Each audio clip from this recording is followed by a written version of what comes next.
I'm just working on junk. That looks like a snake. Trying to get my mind right. Oh no, I got tired. Studebaker giant nest. This is not looking good. Does not have a key and no oil filter. Good and tight. What is this thing? Oh, what a piece of junk. If you watched my previous video about the 64 Studebaker station wagon, then you may have picked up on the fact that I also got a parts car on the deal. Muffler fell off. Well, we just got this thing unloaded. Seems like a good time to give it a good looking at. I've only looked at this thing in the guy's yard, so I really haven't picked away at it to look at any of the details. It looks to be a fairly complete car. I'm hoping that everything underneath is complete, but we will find that out. So let's take a look in here. Oh, yeah, that looks like a snake, but it's not. Okay. So this car actually came with brand new carpet and padding, new upholstery material that's actually very similar to this. So that is a huge bonus. You can see the steering wheel's intact, but it is cracked and separated. That's pretty normal. But if we look on the dash, all that stuff's intact. I don't see anything out of the ordinary.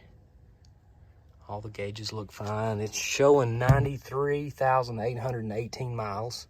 That other one is just a fake. That's not a gauge. It just says Studebaker Corporation. Okay. Now, the downside to this thing is it does not have a key, but I haven't looked everywhere I can look to try to find a key. So maybe it's hiding somewhere. The door panels are warped, but they're not, I mean, they're not like busted open or anything. I might be able to fix that. We'll see. This one got the ID plate in here. Studebaker Corporation, made in Canada. So really interesting part of the Studebaker history was that they were built in South Bend, Indiana, up until 1964. And around mid-year 1964, production shifted to Canada and continued there until Studebaker went out of business. Anyways, we'll talk more about the history of Studebaker as I continue to learn more about it, but let's keep looking. I don't see anything peculiar in here. I do see that this had a rubber mat instead of carpet, which I'm a fan of. This car is an automatic, 2-speed automatic, but it does have a weird shift pattern: park, neutral, drive, low, and reverse. That's sort of like the 55 Chevys when the Power Glide first came out. It had a similar shift pattern. Door shuts good, and all the glass looks to be really good. It's in there pretty tight. It's not floppy. Trim is intact. Windshield doesn't appear to have any chips or cracks. This has some kind of overspray. I don't know. Maybe that's caulk or something that they've tried to seal up the windows. All right, let's get this box out and dig a little bit and see what else is in this car. So the carpet is brown. That would actually look really good in there. Then we've got all this material that I guess you could use for seat covers or whatever you wanted.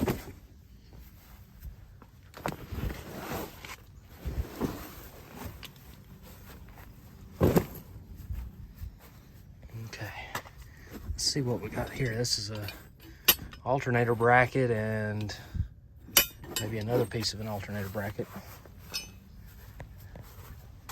It's a trim piece, maybe the A-pillar. Yep, the A-pillar trim piece is missing, and the wind lace molding is a little bit rotten. That's okay.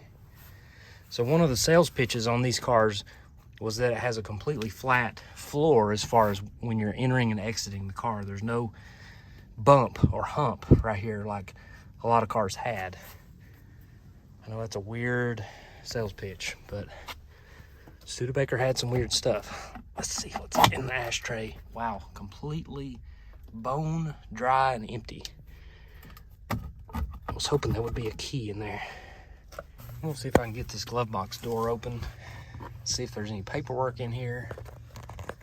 It tells us the last time this thing was driven. Oh no. No paperwork, but a giant nest. Oof. Goodness gracious. There's the original little cup holders. Let's see what we got here. We got an ice scraper, which probably would have had some type of name on it somewhere, but it doesn't. I guess do we need to see what happens if we do this? Ooh.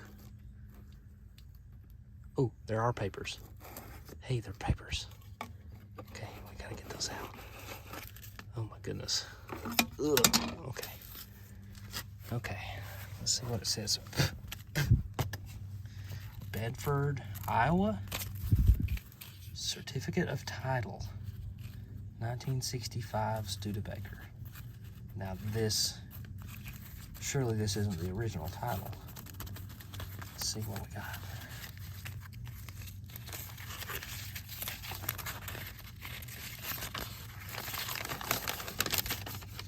Okay.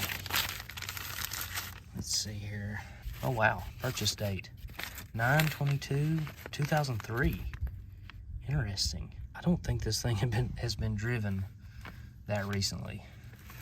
Judging by its condition, that was very interesting. I didn't have any keys, but I got lucky. This screwdriver fits it perfectly. It's amazing. Yes.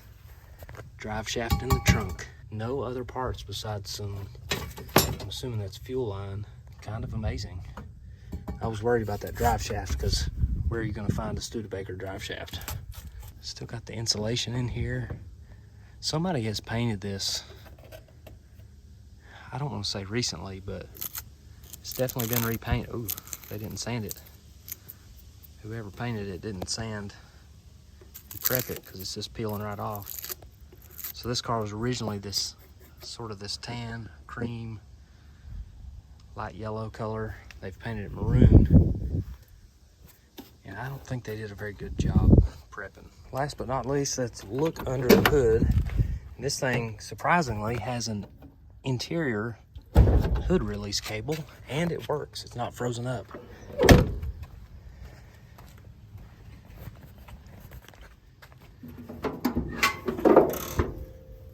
Take a look in here, and small block Chevrolet engine, which seems out of place, but in 1965, Studebaker no longer produced its own engines.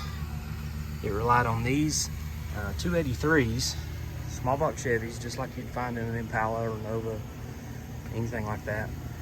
And 2-barrel carburetor, ram's horn exhaust manifolds. I'm still curious about what that transmission is. Yeah, I know it's a 2-speed automatic, but I don't know if it's a GM Power Glide. But you'll notice that the engine looks like it's kind of running uphill, and that is a Studebaker thing. That's because it's got this big idler arm that mounts to the engine cross member. It's a very weird setup, and you have to run the engine up kind of high in the front. So as far as I can tell, this is a 283. It's got a very small harmonic balancer on it, as you can see down there. It's got 283 power pack heads. And judging by these flexible radiator hoses, I'm assuming this thing, you know, maybe somebody put this thing together in the 80s or 90s. It's kind of hard to tell exactly, but you can see here for sure it's had a color change. It was originally sort of this yellowy color, and they've changed it over to a maroon.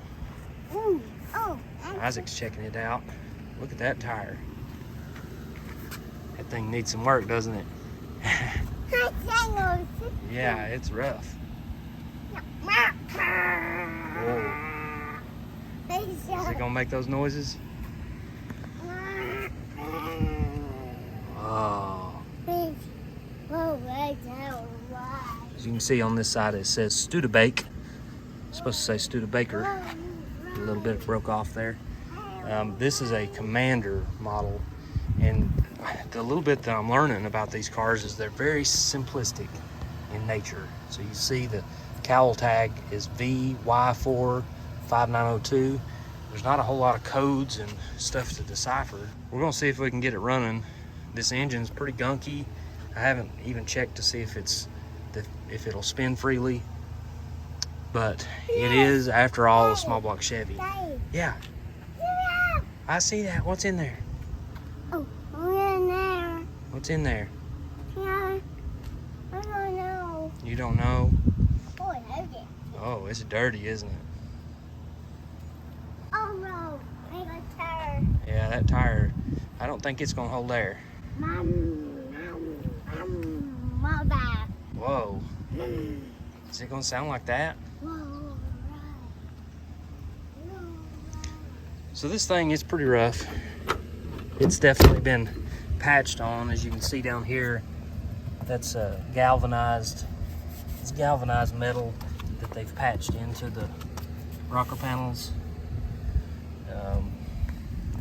I think it'll still clean up pretty good though, once we get all the moss and mold and mildew off of it, get the windows cleaned up, get some tires on it. I think I'm gonna keep the steel wheels. You can see that somebody has accidentally bumped into something here. They've mashed the fender in and then they peeled this bumper out. We're gonna do our best to get that fixed.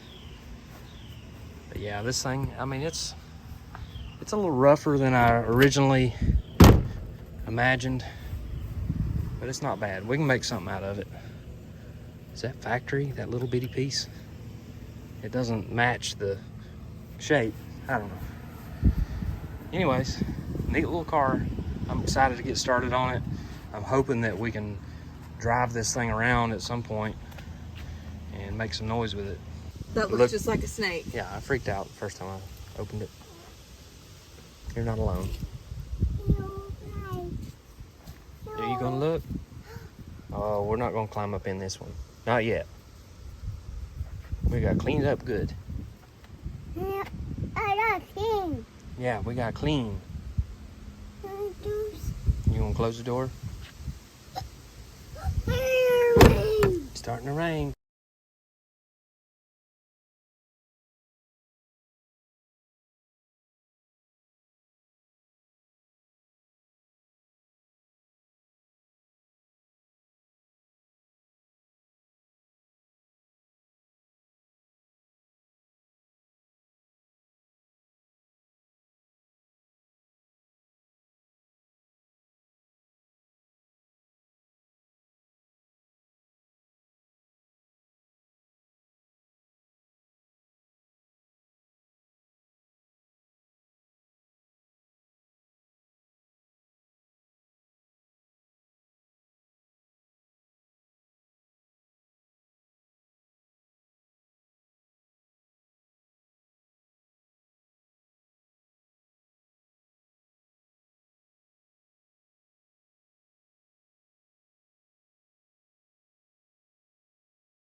So the first thing we're going to do is try to pull these spark plugs out of here. We're going to squirt a little bit of oil down there and then try to break this engine loose.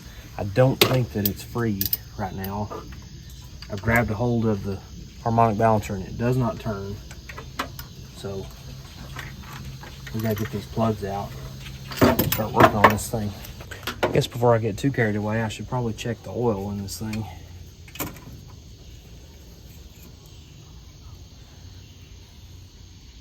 It has some in it. Smells pretty burnt. Feels pretty thick, which is pretty normal.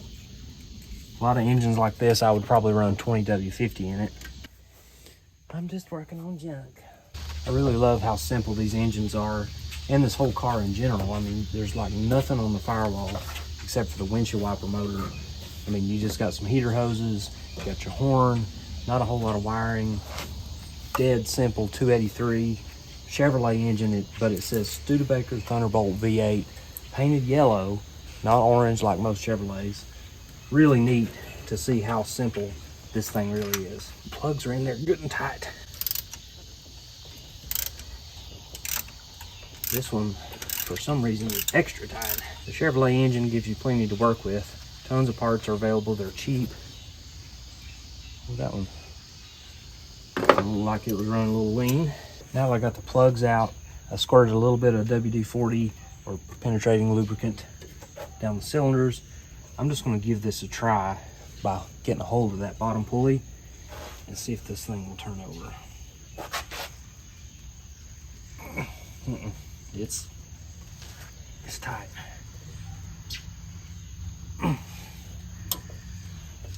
Okay, we'll get a wrench and put on it. We'll probably be better off letting that thing sit for a while and letting that stuff soak in. Hopefully it's just the rings are stuck. 283s and early 327s don't have a bolt that hold the harmonic balancer on. They're press fit, so there's no bolt in the end of the crank. There's just these pulley bolts.